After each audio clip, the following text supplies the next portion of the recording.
Hello, good morning, good afternoon, good evening, ladies and gentlemen. Welcome to the December meeting of the Hong Kong Study Circle and Hong Kong Philatelic Society, a joint Zoom meeting sponsored by the Federation of Inter-Asian Philatelic. So happy to see so many of you in December, and we have a few presenters today, and I think basically, without further ado, I'd like to just start first. Okay, well, as you can see can you see my screen? Can you all see my screen? Yes, you can. Okay. Yeah. Right. Now, just to draw your attention on the three items actually on the screen, on the wallpaper. In the middle is an 1880 8-cent stamp with an inverted 5-cent overprint. Okay, it has a RPSL certificate that the overprint is genuine. There are, unfortunately, quite a few of these with fake 5-cent overprint done by, well, I mean, unscrupulous people, I would say, in recent years. But I think I think if you have the stamp in your hand, and maybe with a magnifying glass, you probably could tell that is a fake. But this one, I believe, is genuine. I don't think that the Royal is going to make a mess of it. The only comment is that it has the right side has been reperforated. The stamp used to be a stamp with a right wing margin, and then you can see actually it has been reperforated on the right. So there still is, I believe, is a genuine error. Okay, the one on the right, actually, I don't know whether you've seen it. You have one in your collection, or have you seen one before? This is actually a first day cover of the Chinese university, issued by the Chinese university, and is a sought after item of Hong Kong first day covers, which seems to have found quite a few people, quite a few collectors, paying a huge price for these for the first day covers in recent years. So this is one to look out if you go to a fair or something, stamp fair or one of these car boot sale, and you might actually find some of these. I mean, I'm sure that there are lots of them around, but it's just it's a sought after item. So the left one, of course, you might be able to find it also in the car boot sale or in the stamp fair, which is a first day cover of the centennial of the issue, and this actually was issued by the Hong Kong Philatelic Society. And if you are one of the Facebook people, you can see somebody actually produced a letter to say and saying that members were allowed to purchase only 20 of such first day covers from the Philatelic Society at the time. And this one, actually, you probably can't see very clearly. It is a kind of a bluish green color, but it does exist in several other colors like red, green. I think that the scarcest one is the dark blue, which is not the very popular color amongst the Chinese people, the dark blue. As you know, the dark blue is a kind of mourning color for the Chinese, so it's the least popular and yet the scarcest of them all. So you might be able to find the red one. Anyway, okay, so we start with the meeting proper.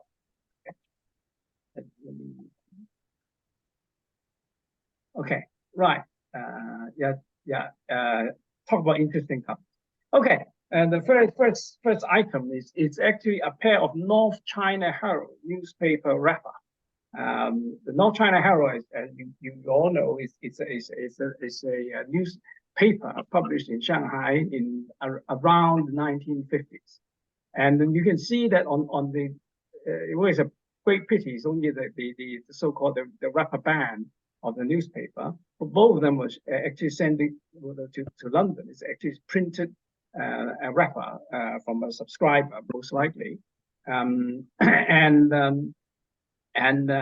he has on each the ship letter Victoria Hong Kong hand stamp, and then also a manuscript mark of 1, okay, which signifies 1 penny.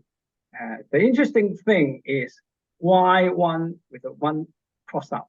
Okay, I'll come to that. Maybe you know the answer. I don't really know the answer. Well, okay, just to give you some background, that this particular hand stamp, you can actually find it in the GPO London proof book. It was sent out on the 19th of June, 1848, and it's supposed to be used. It's supposed to be used on letters and newspapers sent from Treeport by private ships. And then for letter, it was a 4 penny per half ounce, and the newspaper is 1 penny, this is the correct rate. And actually, if you look up on the release dates, the earliest that he could have sent out from London, from the UK, was on the 20th of June from Southampton by the P&O Indus, and arrived in Hong Kong on the 16th of August. Okay, right. So if we actually move on to the next slide, you can see this is actually from Lee Scamp's a book, the FMC1, Vice Mailship Itinerary, first book. And you can see there's on page 150, he has an image of a scan of the China Mail, actually saying that on this particular date, on October 20th, 1847, there's a ship letter rate liable. The letters are liable to the ship letter rate in addition to the ordinary postage. And then etc. For newspaper is 1 penny. So actually, 未去到啊嘛，而家整呢度先一路落去㗎嘛，遲啲先嘈啊嘛，未到佢啊。So following this notice, the date was October 1847, and then obviously, it's got to do with this hand stamp. Okay, but the interesting thing is, there's another post office regulations in Hong Kong Gazette on April 1844, much earlier, P&O regulations. You can see from here that it says, no postage upon stamped British newspaper from GB via Southampton, nor upon Hong Kong newspapers via Southampton to the UK. But via Marseille, you have to pay. Via Marseille, you have to pay an extra threepence, okay, as the French transit charge. So does it mean that actually is that the newsletter around that time could be sent free to the UK without paying anything? If in that case, see the 1 penny actually on the sheet itself, on the newspaper band itself, would only be the cost of the postage actually for sending a letter by private ship from Shanghai to Hong Kong, and then there's maybe it was forwarded free to UK. So why was it crossed out? I don't know. I mean, maybe it was crossed out by GB upon receipt to avoid confusion. So I leave it to you, gentlemen, to give me an answer. Maybe you've got some insight, or maybe you know something about this. So first of all, I think my question number 1 is what's no postage upon what does it mean that no postage upon stamped British newspaper from GB? But obviously in Hong Kong it can't be stamped because no stamps. So what does that mean? Stamped? Does it mean it's stamped with the British stamp, for the incoming ones, or something else? Any thoughts? Richard, my understanding is that newspapers were sent free from Hong Kong to UK, provided they did not go via India. Because there's a celebrated case, I think if you read Scamp, he touched on it, where who was it? I think it's either China Mail or somebody like that sent a whole load of newspapers via India for the overland routes, and they wrote back to Macau postmaster and said, well, can you collect all this money off the newspaper before we sent, or we've sent them on, but please collect this money from them. And the Friend of China or the other Canton newspaper in their editorial said, well, they never get charged because they don't send them via India. It was around about this time. So they were actually sent free without payment. Yeah. Oh, if they went by ship letter. Okay. So if that's the case, so that my theory that the one was crossed out by the British just to avoid confusion. It was a penny charge from the recipient. Yeah, seems plausible, I think. Yeah, I think it's we need Charles Chen.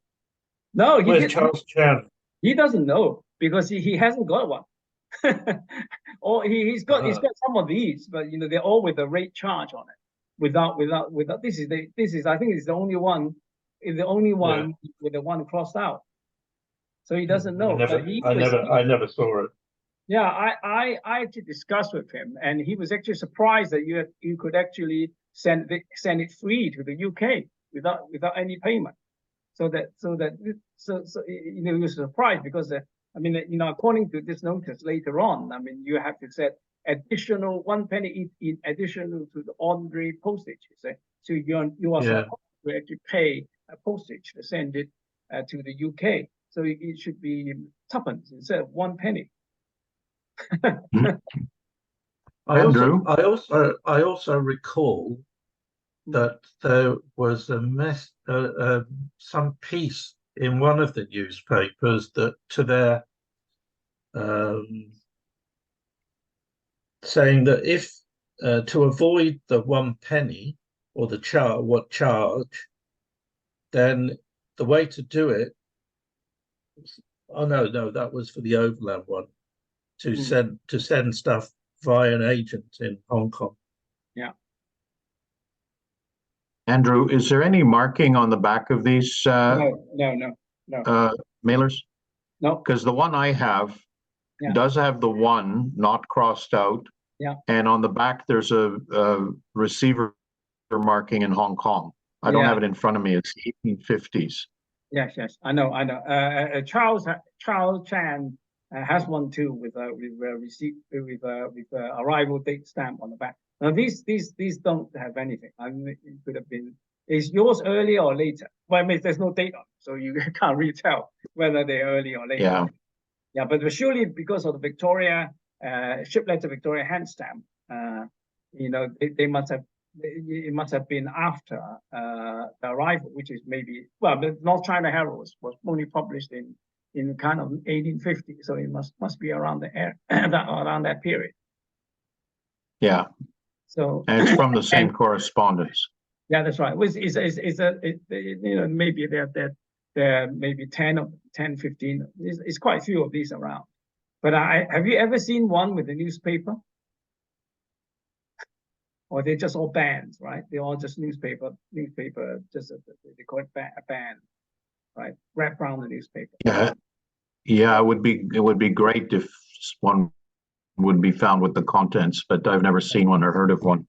Yeah, not the one in the pre-stamp period, but in the stamped period, I believe that whether it's genuine or not, I'm not sure, but you actually see later ones. With a 2-cent stamp, actually tying the band and the newspaper and with an S1 chop. They're much later, of course, that kind of period. But they do exist, but there's much later period. This is certainly in the stampless period. Anyhow, okay. Well, some food for thought, and you can ponder upon it over Christmas and maybe let me. Andrew, yeah. This 1 penny presumably would be collected in Hong Kong. Yeah, I think so. Before it was put back on the ship. I think so. Yeah. So it must have been sent by a private ship, as you know. There were several ships, the private ship. Well, probably virtually daily ship, coming from Shanghai to Hong Kong, or maybe even to. It could have been somebody could have crossed out the one in Hong Kong. Yeah, before actually sending to the UK. Yeah, because the UK wouldn't be interested. No. And they would go, "What's this?" Yeah. Well, in that case, so in that case, these things must be sent postage free to the UK then. Yeah. Otherwise, if it goes via Southampton. Yeah, that's right. Correct. Definitely, sure. Yeah. But it's a bit weird, isn't it? So you got to assume the ones with the one not crossed out went via Marseille. No. They all. I'm sure they are by Southampton. Marseille is a 3. Charles Hand is very lucky to own one with a 3 with tuppence. He has one with a 3 manuscript 3 on it. So that's in his printed circular exhibit. He has one with 3. So these must have been sent via Southampton to the UK, which is the cheapest way and the slowest way. So, any other thoughts before I move on? Interesting, huh? Yeah. Right. Okay. We move on to the next item. I don't know whether you're aware of this or not. This actually appeared in the Kelleher auction in November, just recently. It's the Kiungchow oval with the registered on top removed, used as a date stamp. And on the U.S. postal station 1 cent card with an additional 1 cent franking. Interesting thing is it has no U.S. marking unless it has been removed. Not sure. Not sure why you get 3 strikes of the oval on cancelling the 2 stamps on arrival. And I'm sure that Richard could tell you, because you've done something about Hoi Hao, about Schomburg, in Hoi Hao. I think he bought some property, some land in Hoi Hao. He was a merchant in Hoi Hao. Merchant in Hoi Hao. So it's a genuine card and not made up. I think so. Yeah. So, but why was it cancelled by on arrival? I mean, it's a little bit, well, okay, so and not so clearly, and maybe a little bit suspicious, or maybe sometimes if you are doubting Thomas, you just find it a little bit strange why it wasn't cancelled, even by pen or whatever. And you can see that on reverse the card, there's a San Francisco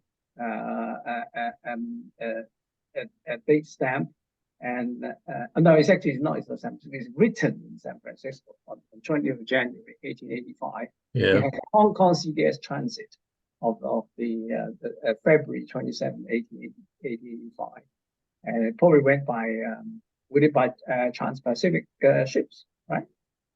85. Must have been. And well, all that can be checked out quite easily. Yeah, easily. Yeah.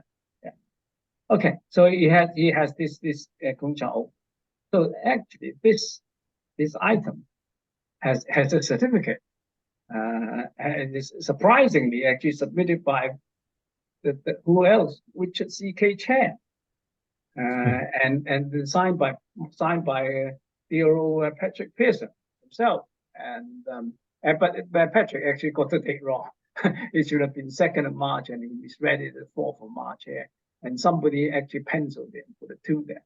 Anyhow, well, he thought it's genuine. So there you go. So it's actually, I think it's there's one outgoing one with the 1 cent Hong Kong stationery card, and this may be this is the obviously incoming one with the oval, and I'm not sure whether it's another one, the incoming one, but it could have been the same one. So there you are. So it's quite interesting. This cover was written up in the Collectors Club of New York journal. Yeah. They have always covers with big realizations, and this one was written up. I forget how much it sold for, but it was a substantial amount. I think something like $10,000, over $10,000. Yeah, 10 or 12,000 US dollars. Yeah, something like that. Yeah, it's a huge amount. Yeah. Anyhow, there you go. Was this a loose letter? Yeah, could be. Yeah, obviously. If the only reason there's nothing funny going on with it, it must have been a loose letter put on the ship, and then the stamps cancelled on arrival. And I'm sort of turning upside down to reading, but the name, it seemed, is in that manuscript is Andrew Moller. Yeah. Which also rings a bell. Does it? Yeah. Okay. So that's yeah, I saw this one, but I wasn't the buyer. Yeah, yes. Yeah, I saw it too, but I think it was I would much prefer if I were to buy one with that amount of money, which I haven't got. I mean, it would have been a 1 cent one, which seems more palatable to me than this one, which is a little bit fun. Anyhow. Well, I'm happy with stamp already. So okay. Anyway, okay. So let's finish it. This one. I had a bit of discussion with Chris Norton in the last couple of days about. I mean, the item here is this one. This is just an illustration of the hand stamp. January 1901 registered cover, registered envelope, postal exchange envelope to Bombay, sent from Shanghai to Bombay, and it has this interesting box marking with Shanghai and funny R. Okay, and if you actually look here, that this is actually a poor reproduction of web, but you can actually see the web has this marking illustrated as type R3, and he mentions type R3 is a Russian mark. Okay, and on plate 72, he shows 2 more covers with the same item. Actually, it's not exactly the same. These 2 registration marking is actually this one with the number in front. Okay, so it's not actually the same. But, so it's a different mark, but of a similar style with a number and a line and dotted line instead of just a box with a number. So we go back to this one. So here's another example of the same mark in purple, and it looks a bit of like they're walking. It looks a bit of probably is a rubber hand stamp. This is obviously quite early. You can see it's very sharp. But look closely. It's not the same. You can actually see that the Shanghai is more, the lettering is more spaced, and there's no dot behind the I. And this has a dot behind the I, and the letterings are closer together. So it's not quite the same. So there you are. So you're still convinced that it's a Russian marking, or is it really a British Shanghai and unrecorded type of the British Shanghai? Well, I think there's, of course, there's a reason for applying this one here. Is because the Russian post office in China did not have an English label for international mail. So it's only the Russian label with the Shanghai in Cyrillic.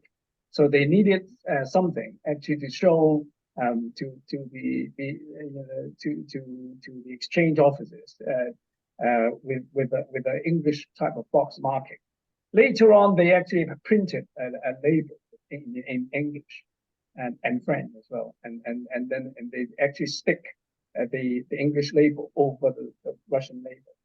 So this is kind of like a forerunner of that usage later. That's irrelevant. Anyhow, so there you are. So the question of the item that is of interest is this one. Okay. Well, anyway, about this guy, it's just something else.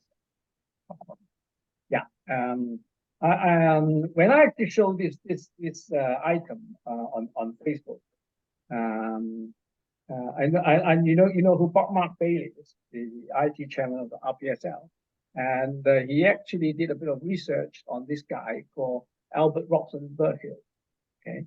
And that's what he actually sent it to me, that he was born in Louth, Lincolnshire, and the son of a corn merchant. Okay, and he was obviously in the army, and then he moved to Shanghai, and he found a company in Shanghai, a foreign trade company. Which was engaged in raw silk production in the early days. It's quite an interesting story about this guy. And there was a road, and now the name has obviously been changed to Fenyang Road, but it used to be called Burkill Road in Shanghai, named after him. So and he died suddenly at his home named Paradise. So died in Paradise. Okay, so. Anyway, that's the background. So there you are. So what say you about this market? It's interesting, huh? So Chris is he thinks there's something funny going on. Maybe this was actually applied to the mail actually sent by the Trans-Siberian Railway. But surely to Bombay, it wouldn't be by Siberian Railway. So that's also something interesting. I assume the oval marking is the Shanghai register. No, I think it's India. What is it? I think it's the India mark. This one. This oval. Okay. I think you find a lot on Indian mail. Okay. I think there's an email in my inbox from Chris, which I haven't attended to yet. So yeah, it must have been about. It must have been about this one, because he argues that there should have been a circle R on the letter at this time, 1901, yeah. Equally, if it went through the Russian post office, you would expect Russian data. Yeah, but why should it have gone through the Russian post office? The most logical route would be via Hong Kong. So anyway, that is let's see whether you can find. I think he has it. Yeah, Chris has an ordinary, a cover, not on the registered envelope, cover with this marking. So, let him sort it out. I mean, he's got a. He should know. Yeah, he should know. Yeah. Okay. Right. Anyway, well, we move on then. Okay. Now we come to this very nice items.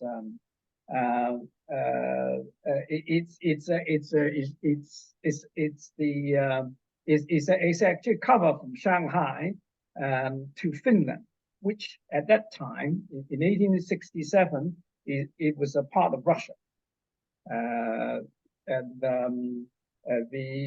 I think there was Finland was actually used to be Sweden, and then there was a war, and then it went to the Russian. The Russian occupied it, and from about 1809, the Swedish-Russian War, and then it remained until about 1918, and then it became independent.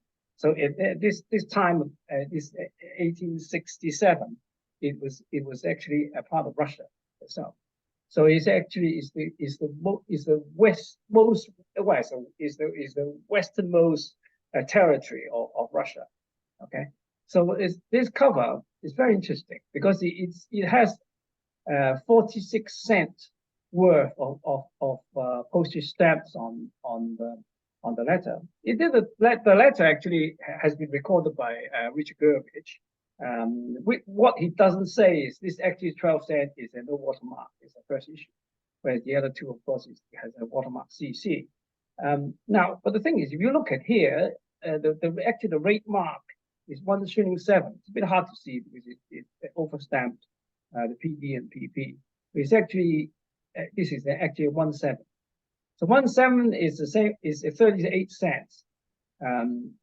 And if you look up the rates, actually the 38 cents per has a quarter ounce a French packet rate to Russia. Actually, was published in the government gazette on the 22nd of August, 1863. So why should but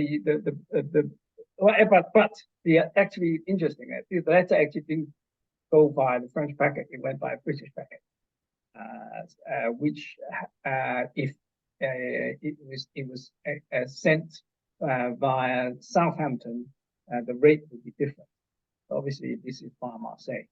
Okay, so now interestingly, you can see there are a few more markings. There's a Cyrillic marking on the back, which this word is actually what I received.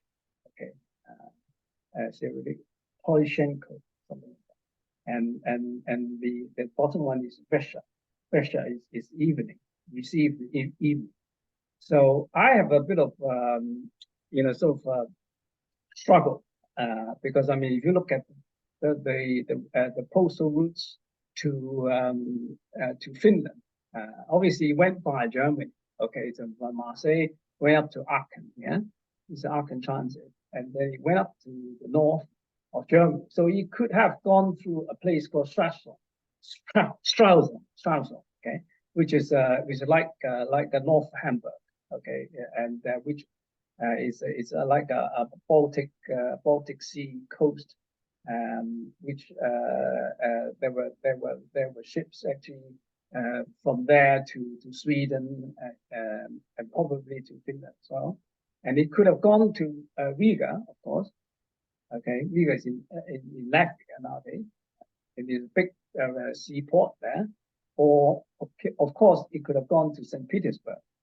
So, and then the ANK is Ankomst, which is arrival. Okay, so there's this nice Finland arrival mark with the September the 2nd. It was applied in Helsinki. Okay, so now this is quite interesting because this the date actually. It says if you can read Russian, it's 18th of August. So this is actually in what they call the old calendar, the Julian calendar, which is actually 12 days before the so-called the modern Gregorian calendar. So this actually translates as the 1st of September. Actually goes the 1st of September, it is 28th August, 1st of September, and 2nd of September. Okay, so one day. So I think by sea, it could have taken more than one day to get from the north of Germany or maybe even Riga to Sweden. So it's some Russian friends have just suggested that this is actually applied in St. Petersburg, which of course, if you look up the map, and there is a railway actually from Berlin to St. Petersburg. It is most likely that it's actually St. Petersburg receiver mark or transit mark. So what's so good about it? Well, I mean, this is the earliest recorded cover to Finland. Not Russia itself. I mean, there's an earlier one to St. Petersburg, but this is actually to Finland. Okay. Now, he sent the recipient, actually, it's quite interesting. The recipient is Han Lukin Malosine, okay? All right. So who's he? Okay. So if you just look up, so he's actually a major. He's actually a drum, is they call it tambour major or drum major of the 4th Finnish Line Battalion. So now he's also known as his various names, Malosian, Lukin, or all his names. He was born in 1795, and he died in the ripe old age of 83 in those days. Okay, and he lived in Helsingfors, it's actually Helsinki used before, and he has 2 wives, and this is actually his second wife, Eva. It's the second wife, and she, I think he's I think he's a Russian, where she is from Sweden. It's also interesting that in 1867 actually is a very important year, or maybe a disastrous year in Finland. So I looked it up and said 1866, 67 was known as the Great Hunger Years in Finland. About 8.5% of the population died of famine due to crop failure, due to abnormal weather conditions. Too much rain, it was late spring and early winter, and the crop just failed. And there were people starved to death, and the total death roll was 270,000 in 3 years. It was catastrophic for Finland. Anyway, so that's a little bit of interesting cover. Okay, so here's another one, actually, a much later one. Actually, you don't find a lot of stations actually going to Finland either. This is to the so-called Åbo, okay, which is it's nowadays Turkey in Finland. Nothing. I'm just showing this just to see that to show you there's a St. Petersburg transit here. So the mail must have gone. Well, for this one, it's actually a P&O by the P&O. So it went to Brindisi and then across to Germany and to St. Petersburg. Okay, so that's probably the normal route to Finland in those days. Okay, now here's the letter. This is the earliest, actually, the earliest recorded mail. I would use the word mail, at least in the stamped period to Russia. This one is to St. Petersburg. It's actually a printed circular with 4-penny rate. Pretty sure you recognize where this is from, which sale this is from, and this is actually in somebody's exhibit. Taken a photo of it. Okay, so very interesting. Printed circular via Trieste with one. I think it's a silver groschen rate. Fantastic item. Right, so that's all I have to show for tonight. Okay, any questions? No question, just a comment. Amazing material as usual, Andrew. Yes.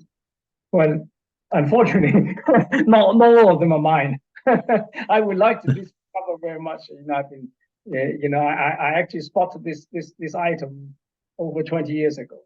Still couldn't afford it. It went through a sale 3 times. I still couldn't afford it. I think it belonged to Chasen. So it fetched a huge price. Anyway, That's all. Okay. Thank you very much for listening. I'll just go to go off.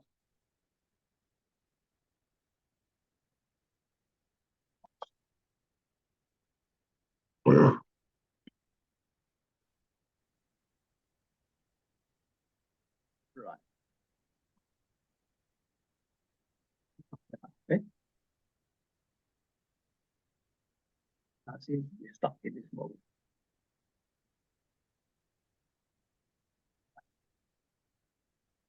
Okay, right. Anyway, well, I'm still figuring out how I can get this off.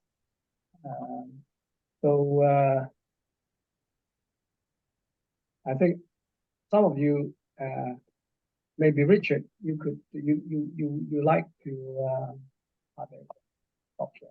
Very good. Okay. Sorry about that. Who else have we got today? Adrian as well, Adrian. is it? Okay. Yes. Your turn. I can go, or Adrian can go. I really don't mind. Right. Let Adrian go. Let Adrian go. His stuff is always so interesting. Yeah. Okay. Let's welcome Adrian.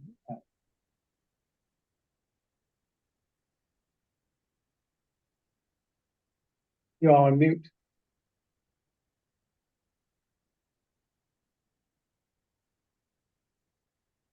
Unmute. That better? You can hear me? Yeah, I can hear you. And if I open the presentation, can you see it? No. Not yet. What do I need to do? Share screen. Share screen. Right. There we are. Now you should be able to see it. I mean, yep. There we go. Get rid of the side bits. Okay, I just, fairly quickly put together a few treaty port stamps, partly because I have questions. So if we start with some inverted watermarks, there are no inverted watermarks listed in Stanley Gibbons for the treaty ports. I don't know if there are anywhere else. I've not seen anywhere else.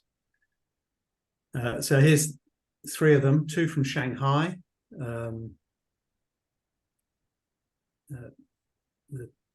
What in Hong Kong would be SG12W and SG18W, both Crown CC. And 1 later, Fuchao Fu, SG38W, the 10-cent watermark Crown CA. But, I don't know. Does anyone know of anywhere that lists which inverted watermarks Recording? seen No. in which treaty ports? I think no. It's definitely not listed in Yang. Yeah. No, they're not in Yang or SG. Charles Chan. There must be so few of it. Charles Chan would know if anybody.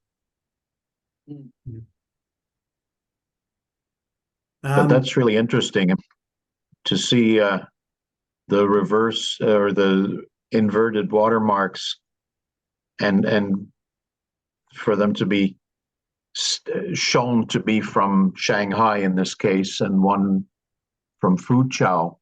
So that says that those sheets were in those ports, Yes. which starts us on a whole different rabbit hole of treaty ports with inverted watermarks, and try to find some with reversed and so on. Very, very cool. Yeah. Nice. I think people. I think if you have a collection of these of the treaty port postmarks, you're more likely to look at the marking itself and probably just will not probably put it up on the light to see whether it's inverted watermark or not. But of course, I think the chance actually finding one is really a needle in the haystack. Yeah, well, the first 2 weren't came out of collections, they weren't indicated as inverted watermarks.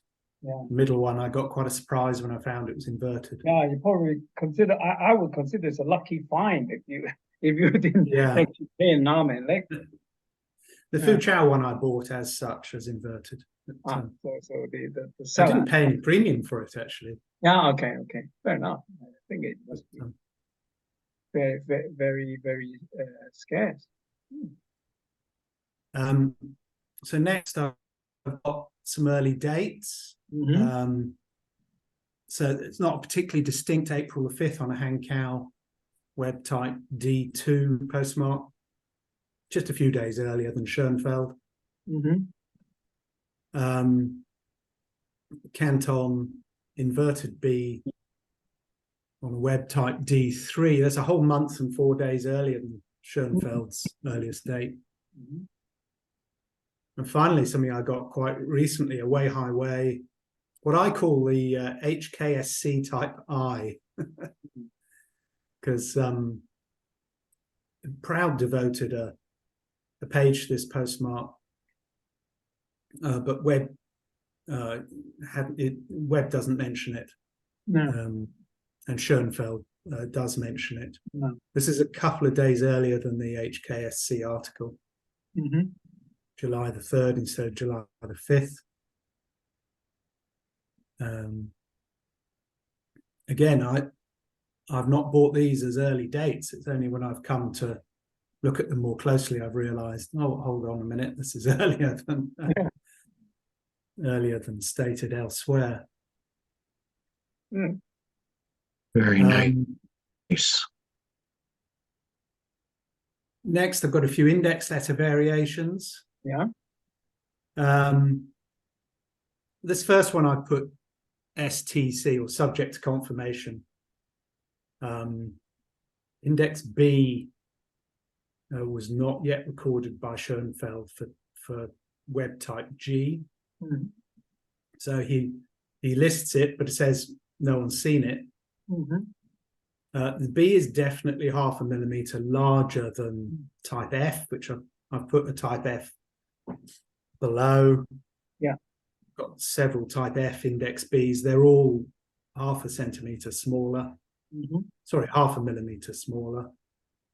Unfortunately, you don't quite get the top of the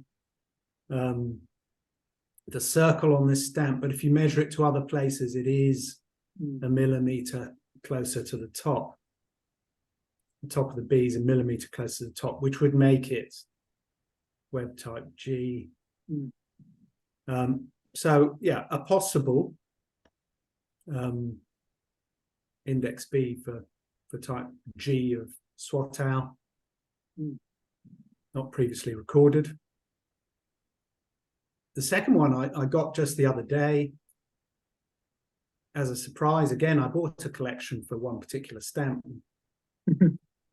Was about to relegate this to a charity box or something, and suddenly noticed that the D was inverted. So Tianjin inverted D on a web type B. And again, the third one I think I bought it because it was complete on piece postmark. Yeah. I didn't realize the B was actually 5 degrees listing to starboard. It's sort of camouflaged by the fact that it's in line with the stamp, but it's actually sloping. Yeah. Again, not mentioned by Schoenfeld. That's interesting, because how could this happen? Because as you know that there's a slot in the date stamp. Usually like a square slot. So unless that is slightly smaller, it couldn't really sort of rotate like this.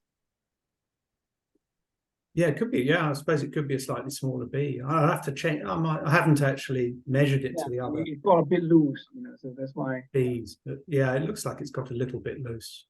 Yeah. Or maybe not even a B. It could be 8. Yeah.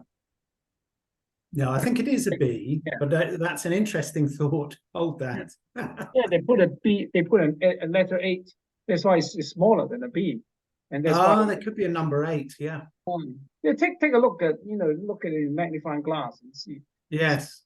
There's actually it could have been an 8, and they put it into place, and then it's so small That it's loose. Yeah. Right. I'll take another look at that. The slope is really distinct when you compare it to the month date, January 2nd, and then you look at the B or 8 or whatever it is. It's very distinctive slope. Yeah. It is 5 to 7 degrees roughly. Yeah. Is it my imagination, or do the January and the 2, they're not lined up? Yeah, the 2 looks larger, doesn't it? Well, it looks like the January, the JA. Yeah, it's not quite aligned with the 2. Going up to the right, and the 2 is going down to the right. Yeah. Something weird. It looks like the clerk setting up this cancel had a bad day, maybe hungover or something. Maybe a skinful of something the night before. Yeah, Qingdao beer.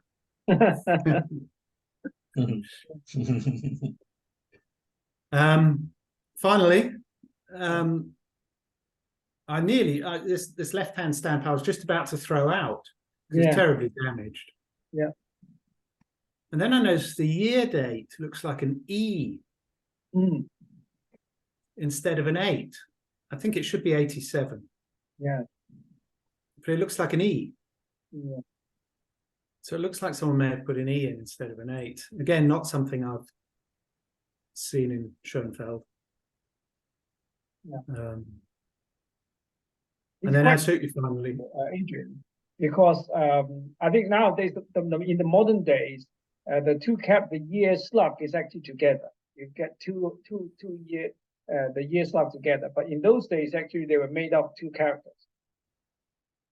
So you can see very often you can see the 8 inverted, which is very common. The inverted 8 with the bottom part bigger than the top. Yes. And finally, something that is it's in Stanley Gibbons, but without a price.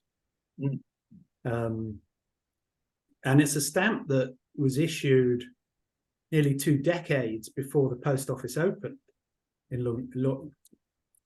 get my pronunciation.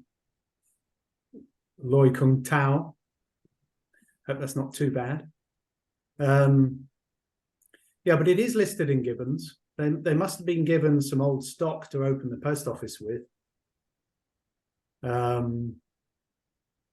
think it's genuine. It's a very clean stamp. Again, it was a surprise. I bought a Treaty Ports collection, and it wasn't, particularly written up as this early stamp. So it was a bit of a shock to me when I checked the watermark. I've no idea how rare these are. Because Gibbons doesn't, the Gibbons price is usually some indication to you of rarity, but this is unpriced.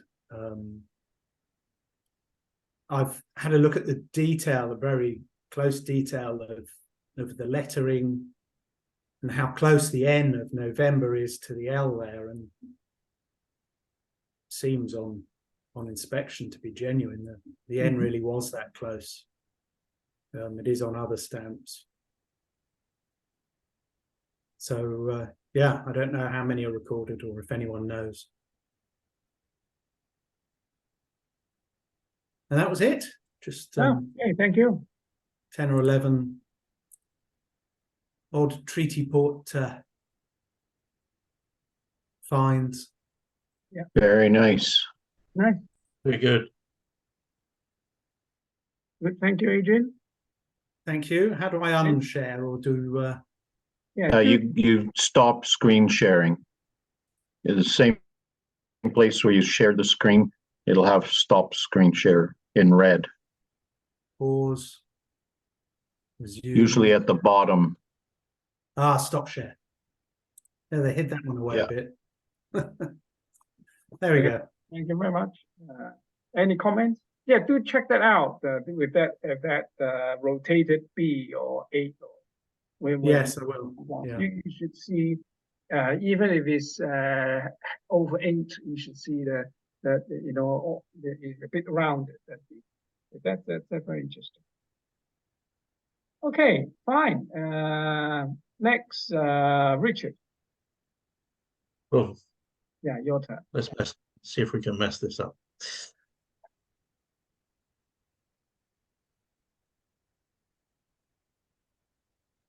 Okay.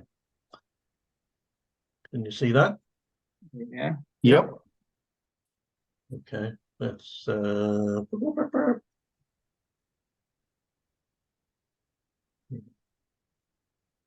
and do this better.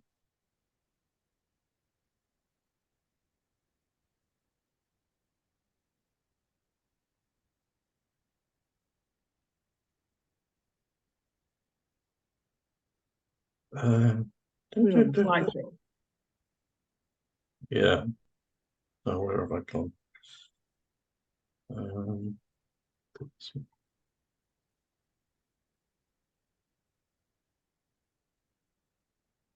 Give me a second. Sorry.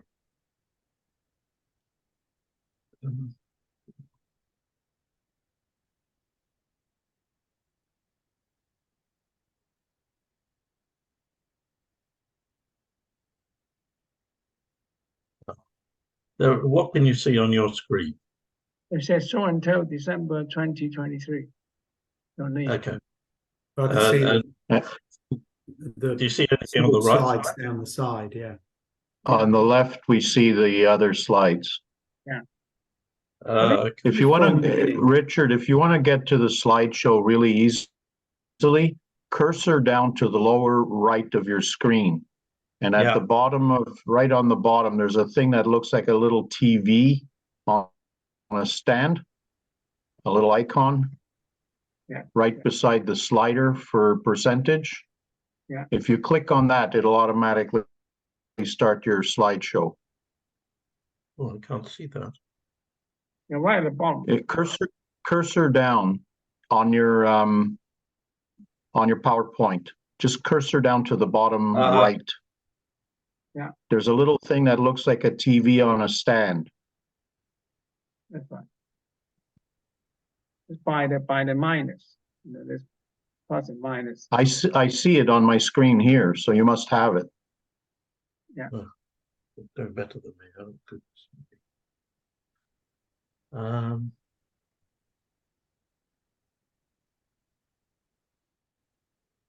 I've got one with a TV on it.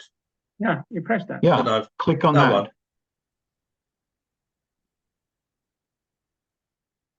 I don't see your cursor, so I can't tell if you're on it or not. No, it's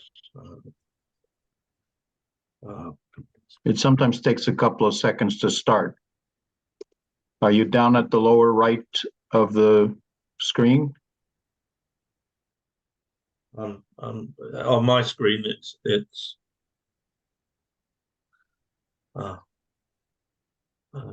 goodness me.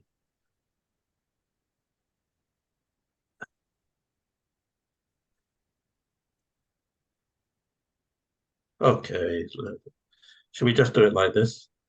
Oh, okay. Sure. Sorry about that. Okay. I struggled to find anything until I was looking through some files for something else and came across one or two things. So just random, really. I think some time ago we looked at detained mail, and we were looking at what did the Hong Kong Post Office do in once services were no longer available. And we find many covers with the retour and no service markings in Detained covers. And then on analysis, we could see that there were almost these three cases. So top left is a cover with no retour and no service marking. But equally, it has no way of knowing where it came from, I think. The bottom left one is has the markings, no service and retour, but was a PO box, and I don't think they attempted to return these letters or covers to PO boxes. And the one on the right is from a company called H.M. Rogers with an address on it. And we can see here that there's the no service and retour markings, and then the address is crossed out, and in Chinese characters on the right side is something like, he's not there, not there anymore. So there was an attempt to return this one on the right, and no attempt on the two on the left, both of which were detained. Strangely, the top left one, now I look at it, has got a violet detained and stamp going to America, whereas should have been black. Not sure why that is. Okay, so these were the detained ones. The last mail by sea to the USA was the ship Corneville. It was a Norwegian line which operated from Hong Kong, Los Angeles, San Francisco, and then Vancouver. And this departed Hong Kong on the 29th.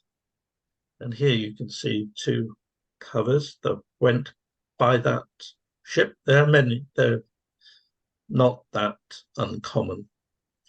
One on the left is a little bit more interesting in that it was redirected with a 5th of January marking in New Jersey.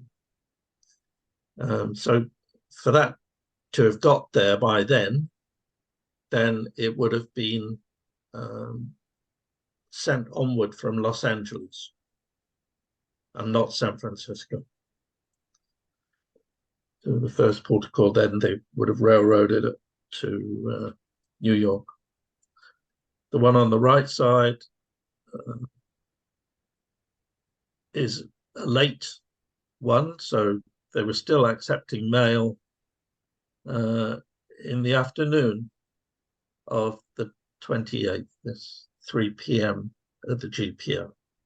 So just a little bit of background to these things.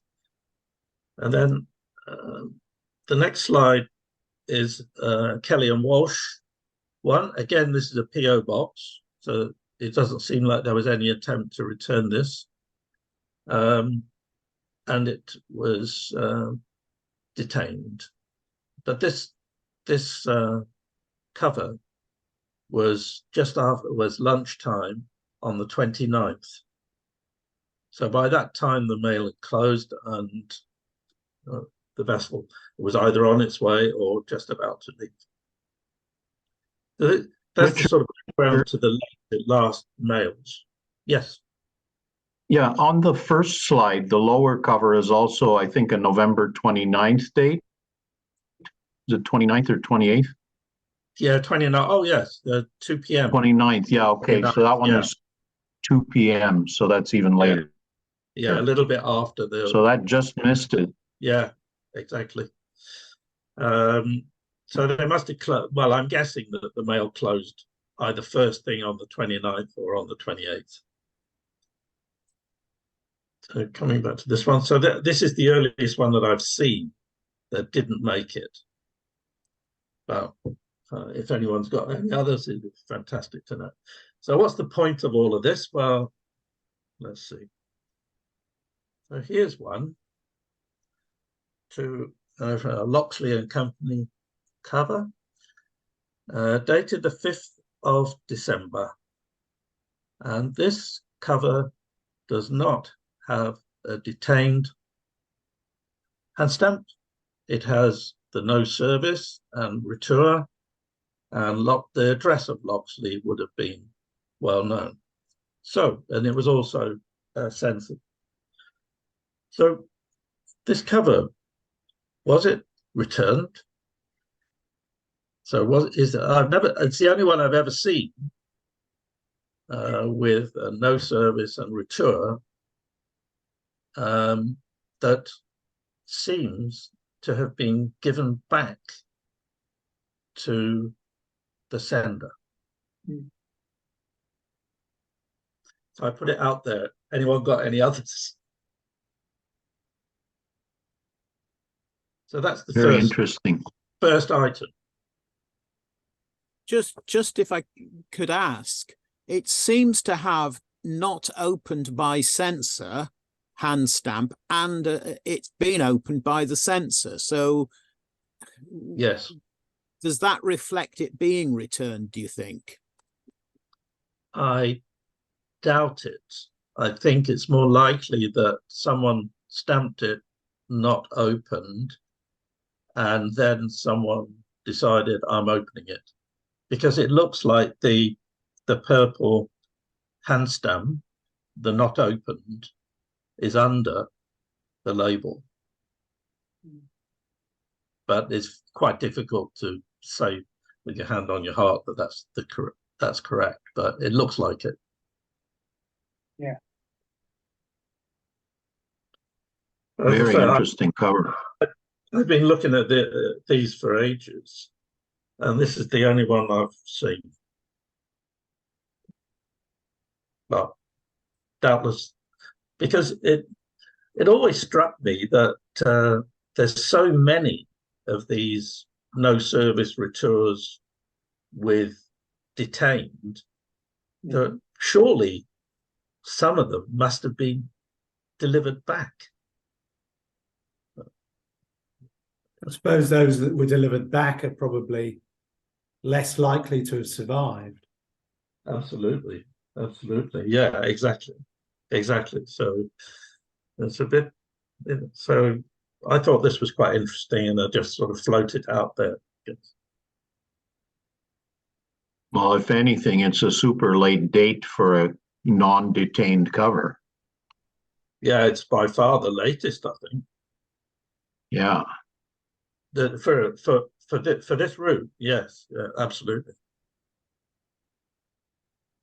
That's why I sort of showed the other ones to start with. So 29th is the Detained covers started on the 29th for surface mounted USA. So this is some 6 days later. Yeah. Is the envelope opened, or is it still sealed with its contents? Not sure. Don't own it. I just saw it on eBay, actually. Oh. I thought you bought it. I don't. I wish I did, but I don't own it. Richard, the 12 on the back of the cover, is that a postman's chop or Censor? I mean, was that from redelivering it or returning it, or no, that's sensor marking. So number 12 checked it out. Mm-hmm. Yeah.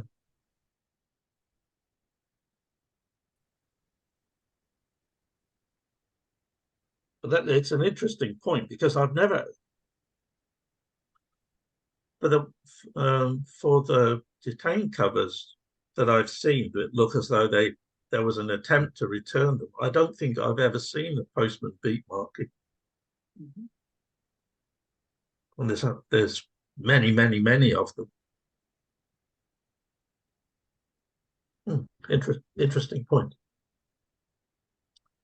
Okay, anything further on that one?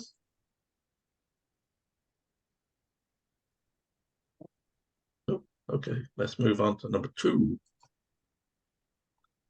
Right, this one, two covers. to the same lady, and I think probably, although there's one M looks a bit different, it may possibly be from the same person. But I don't know these rates, and I have studied, I guess, these kind of things for a number of years. These don't fit in. So the top left is has stamps to 60 cents, was sent to the USA via London. You can see that by air to Office of Exchange. And I do not know this rate. The usual rate was $1.30 per half. By that time, $1.30 per half ounce. I'm not aware of any printed matter rate by that route at that time. But this it's possible that that's what it could be. But usually, or sometimes I should say, those rates were equivalent to like a postcard rate. And the postcard rate would be 65 cents to America, not 60 cents. 60 cents to Canada. So anybody know about that? At the bottom right one is a surface mail with an 8 cent rate. And I thought immediately, this is a printed matter rate. That's easy. But at that time, the printed matter rate was 5 cents. 8 cents was the pre-war rate. So whether this person put 8 cents on there thinking it was the pre-war rate, and it wasn't, I'm not quite sure. But two rather mysterious rates from a correspondence. So the correspondence, I have quite a few of this correspondence, but which leads, I think, they're genuine covers. Anybody any ideas? Just, underpaid and not caught. Yes. Yes. Or in the bottom case, maybe overpaid and not caught. Because I think oh goodness, this text here was something like, I can't read, my eyesight is so poor these days. I think it said, please advise the sender that the address has changed or something. It's not 669, it's 699. Okay, so marking at the destination. Yeah, so that was a US marking. So, I mean, suggests it might be a different sender to the other one, because on the slightly earlier cover, top left, is 699. So the handwriting is similar, but not exactly the same. I mean, the overpaid one could just be simply that the sender had a bunch of 4-cent stamps. Yeah. The rate should have been 5 cents if it's printed matter, but they didn't have a 5-cent stamp, so they just slapped another one on, and you could see they're not a pair, they're two separate stamps, I think. So they just said, okay, put it on. Sort of overpaid for convenience kind of thing. Yeah, quite possibly.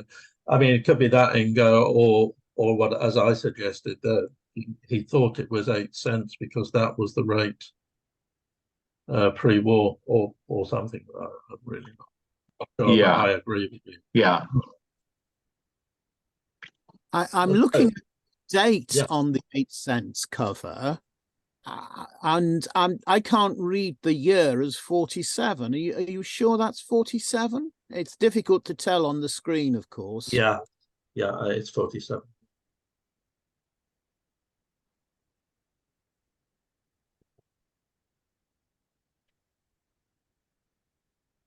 Yes, but the it's not- 60-cent not rate is 18. Sorry. the 60-cent rate is a complete mystery. There's no rhyme or reason to that. Oh, no. No.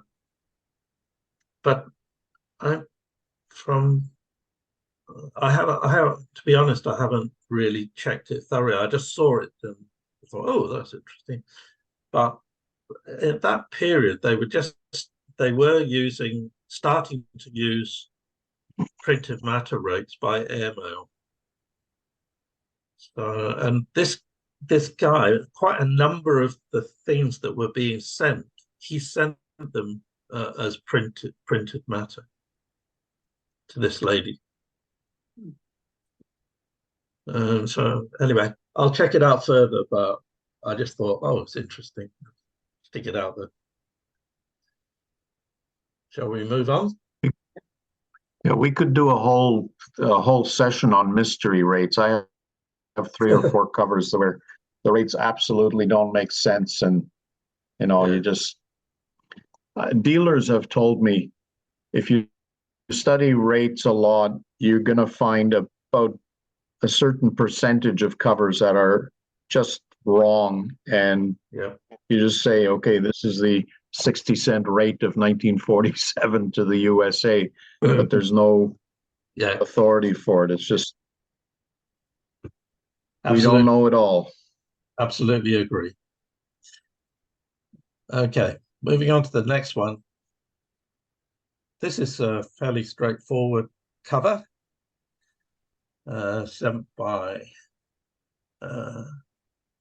air to South Africa at the wartime surcharge rate of $1.15 for a ½ ounce.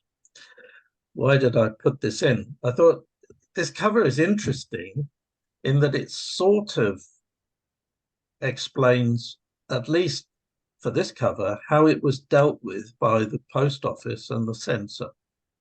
Because if you look, then you can see that the stamps are below the censor label, and the postmark is above the censor label.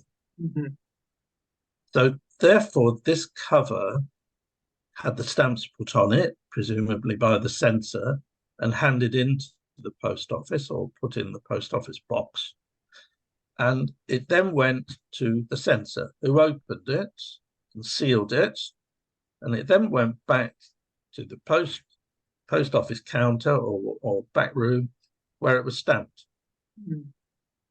So I thought this cover was a little bit interesting in that respect. It's a beautiful thing. It's quite, it's sort of quite illustrative. But I'm not sure that happened all the time. But I just thought it was interesting. You get much mail to South Africa at that time? Yeah. A fair amount. Yeah, fair amount. Yeah. I have a correspondence from a guy who was in, what was he in?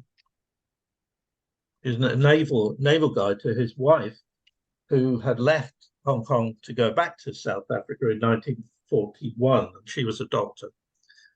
And then they're quite interesting, but I think there's a lot of correspondence. Interestingly, the guy who sent this letter was in charge of a barge that was bringing explosives back, I think from Green Island or somewhere like that, through Hong Kong Harbour, and then the pillboxes, the British pillboxes, opened fire on it, blew up.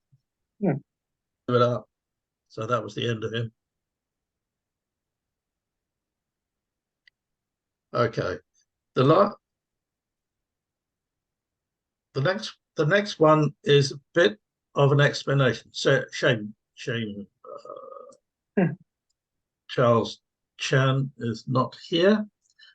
So on Friday, I went to the Public Records Office at Kew, which I do quite regularly, to be honest. But following Charles Chan winding me up on Amoy, what was it? That was 2 or 3 months ago. Then I thought, oh, I'll start having a look at Amoy, which I hadn't touched for about 35 years. And this is in the letter book from the British consulate at Amoy, 15th of July, 1844. And it's addressed to Mr. Thomas Scales, who was the first British sent postmaster in Hong Kong. He didn't do very well, but he was the first one.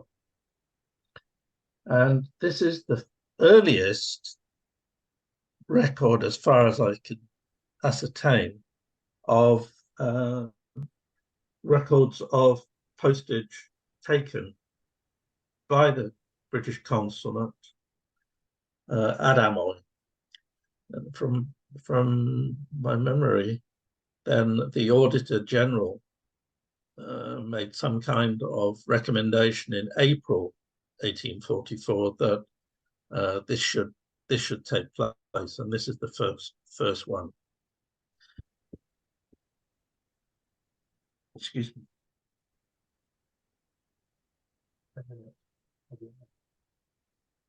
Sorry, my lunch is being sorry.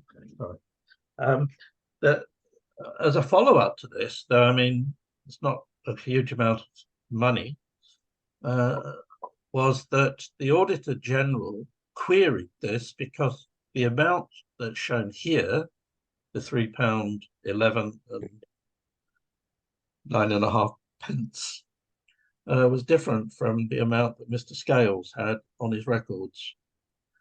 And then Mr. Henry Gribble, who was the consul at that time, explains that he was rather fed up with receiving mail for here, there, and everywhere, like Chusan, Shanghai, Buchaofu, which he was supposed to collect postage for, but all he could do was pass it on as and when some vessel was available to take it, which wasn't very often in those days. And the difference between the two was the postage that should have been taken by Chusan postmaster, Fuchaofu and Shanghai. No, this was a constant problem, and he constantly complained that mail was sent to Amoy for everywhere because it was the first point of call or whatever, and it was just unloaded there, and then a devil's own job to find the people, never mind putting them on ships and things to get them to where they were supposed to go. So I just thought that was a little bit of interest. And I'm sure that Amoy is another example where we actually know very little about how it all worked. Because, for example, there were from time to time, there were 2 post offices in Amoy. Exactly where they were, not known. Exactly when they were in operation, not known. Nobody ever has recorded these things. But the reason that I looked at these files is that I'm sure that the answer lies inside those. It's just a matter of time to find it all out. So I thought you'd be interested in that. Finally is just Merry Christmas. Self-explanatory. Yeah. Okay, that's it. Unless there are.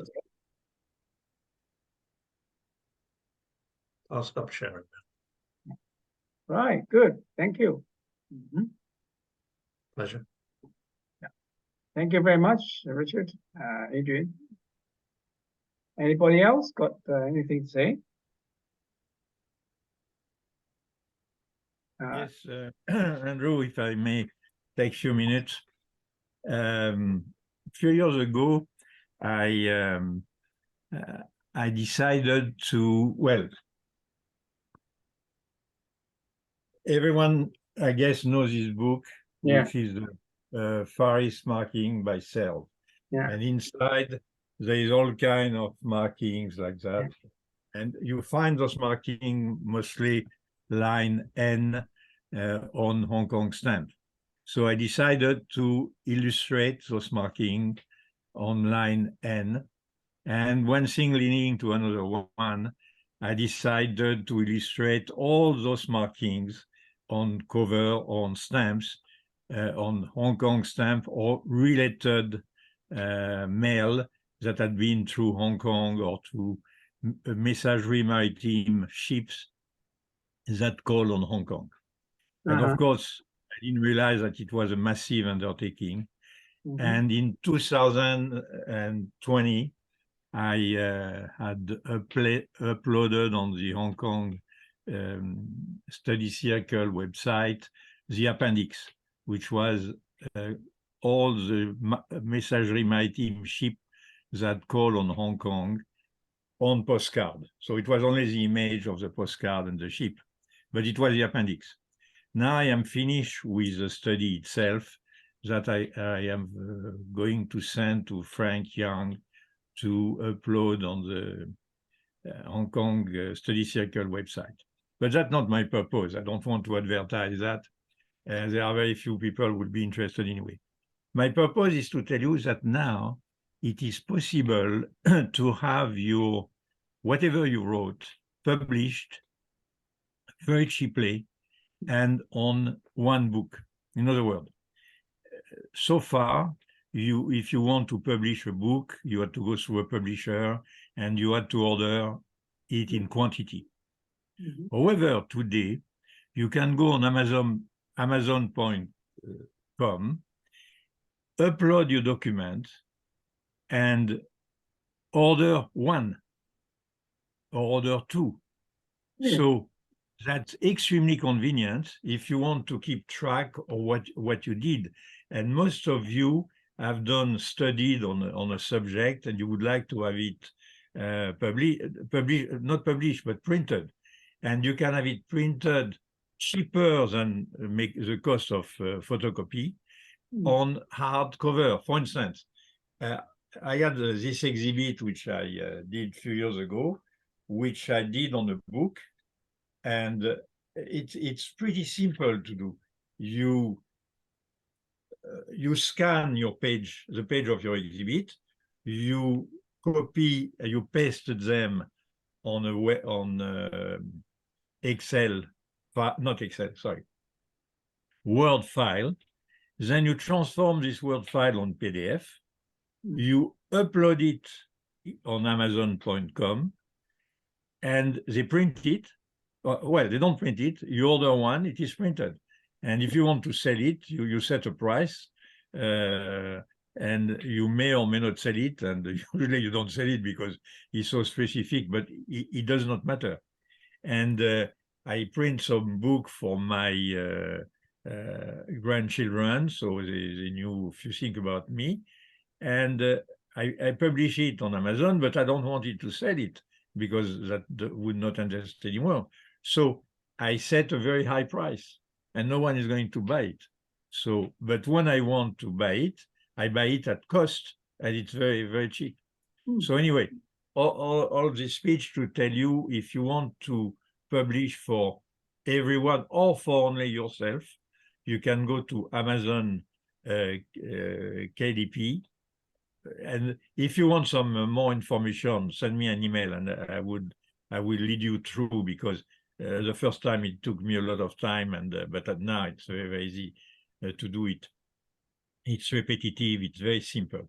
So do not hesitate to send me an email if you want some guidance, but publish and do it in album, because that's the right size for whatever we have done, because that you can put few covers, you can put 2 or 3 covers, and you'll have it in with a hard cover, and it's reasonably cheap, and you can keep a record on everything you have done. So it's just small. If you don't know what to do, you can publish your own book for yourself, and you can sell them if someone wants to buy them. This is a wonderful thing. Print on demand is what the thing is called. In the old days, we'd have to publish, we'd have to decide, okay, how many of these do we think we can sell? Yeah. So, you print 300 copies of a book, and then you sell the first 100 because everybody's excited about it, and then you're stuck with 200 books that goes in dribs and drabs, 1 or 2 or 6 a year. So by print on demand, you avoid that issue of inventory. But the other thing is, by it being on Amazon, Amazon has billions of page views every day. So you're reaching a really wide audience. It's not that everybody's going to buy everything, but you're spreading the word to a general audience rather than just stamp collectors. And I think it's a wonderful thing. I think we need to do that. Yeah. Okay. Right. That's good. Okay, fine. Thank you. Yeah. So there's no minimum quantity. Not like to Nope. No, and that's the advantage, because if you just want to, instead of making a photocopy of what you want to write, you have it printed on demand, as Ingo said, and you'll have it on hardcover. You can put it on a shelf, and you have printed one only. And if you want another one to give to a friend, you order another one. It's very, very simple. Thank you. Yeah, great. All right. Anybody got anything they want to show? If not, I'll go back to the fixing the dates for next year's. As you know, that this is the last meeting of 2023. Next year, we want to fix a date of the meeting. Richard said earlier on that he's now available on most of the days. I say again, and I would like to propose that we go back on the Thursday. Around the same time as we used to. Do we have any objections, or anybody have any problem with that? I've explained that it won't, the time of our meeting will not clash with the RPSL meeting, because that starts at 5 p.m. British time. So you still got some time to spare before, if you want a double meeting, a double Zoom on Thursday. So if there's no objection, I propose to change back to the Thursday from next year and see how it goes. At least works fine for me. Yeah, it's not okay. I think we get a few more people, like Duncan, Susan, and a couple of others from Hong Kong who always have something to do on Monday.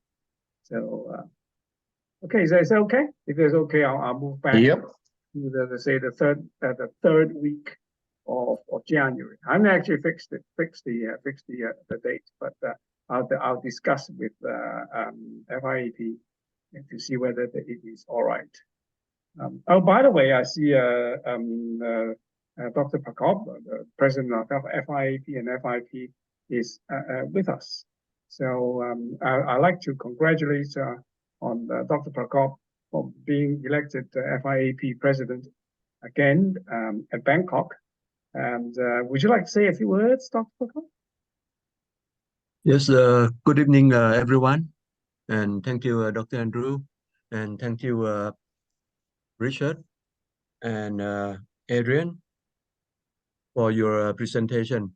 I learned a lot more today. And thank you, those who participate in Thailand 2023 and coming to the exhibition in person.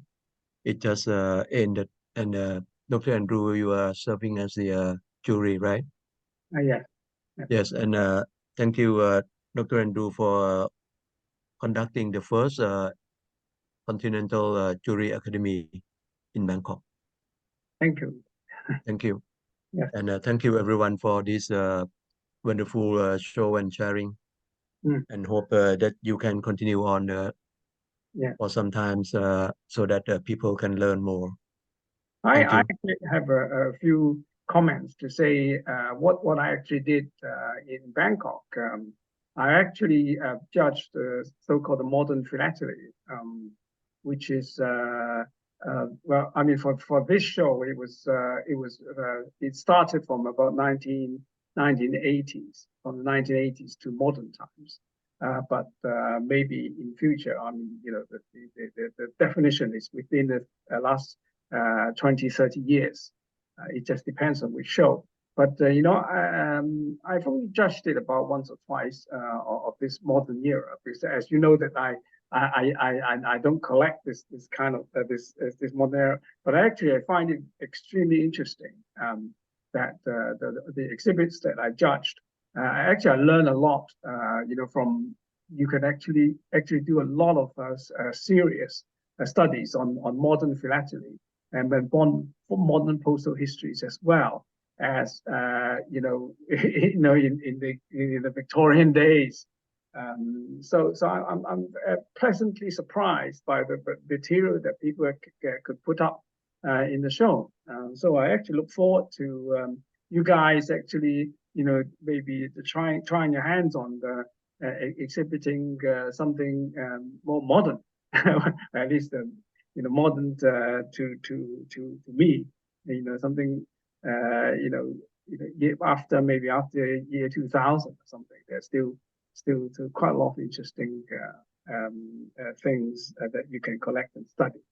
Anyway, okay, and I think it's getting a bit late in Hong Kong, so you know, I mean, this is as I say, this is the last meeting of 2023, and the Christmas is coming, and I like to take this opportunity to wish you and your family a Merry Christmas and a Happy New Year.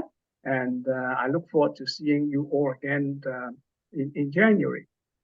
Okay, so it's goodbye from me in Hong Kong, and I'll see you around. Okay, thank you very much. Thank you, Andrew. Merry Christmas. Thank you. Everyone. Merry Christmas and Happy New Year to all. Okay, I hope you don't get very cold and plenty of snow and stop you from doing your activities, shopping, etc. Anyway, thank you very much for coming, and I hope to see you all next year. Okay, goodbye. Bye. Bye bye. Thank you. Bye. Merry Christmas and Happy New Year. Merry all. Christmas. Yeah. Thank Christmas. you. Bye.